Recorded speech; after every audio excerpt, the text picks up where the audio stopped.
ঈদ দোরগোড়ায় তাই শেষ মুহূর্তে জমে উঠেছে খুলনার বিপণী বিতান ও শপিং মলগুলো। বিদেশি পোশাকের পাশাপাশি উঠেছে বাহারি রঙে দেশীয় পোশাক।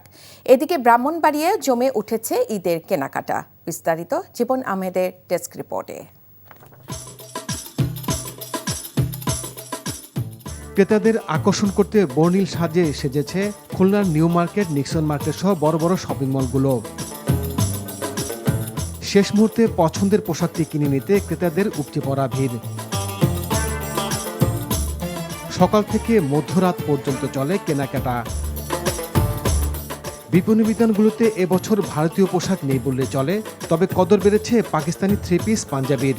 এবারের আকর্ষণ হলো পাকিস্তানির আদানুর, মারিয়াবি, সাদাবাহার, আলিয়া কাট। তবে দাম বেশি বলে ক্রেতাদের রয়েছে অভিযোগ। দাম তো হচ্ছে একেবারে আকাশচুম্বী, কোনো কিছু কম নেই। সব পাকিস্তানি ড্রেস, ঝিমুচু আছে, গুলাগা। এদিকে ব্রাহ্মণবাড়িয়ার নগরের বিভিন্ন মার্কেট, বিপণী বিতানগুলো জমে উঠেছে। অনেকে পছন্দের পোশাকটি কিনে নিতে দোকানে ভিড় করছেন। শপিং মলগুলোতে দেশীয় পোশাকের পাশাপাশি ভারতীয় ও পাকিস্তানি ড্রেস উঠেছে। পোশাকের পাশাপাশি জুতো ও কসমেটিক্সের দোকানগুলোতে ভিড় বাড়ছে। যে অবস্থা আছে হয়তো আশা করি আর সামনে কিছুদিন বাকি আছে, বাকি দিনগুলো হয়তো আমাদের প্রত্যাশা যে কিছু একটা হবে।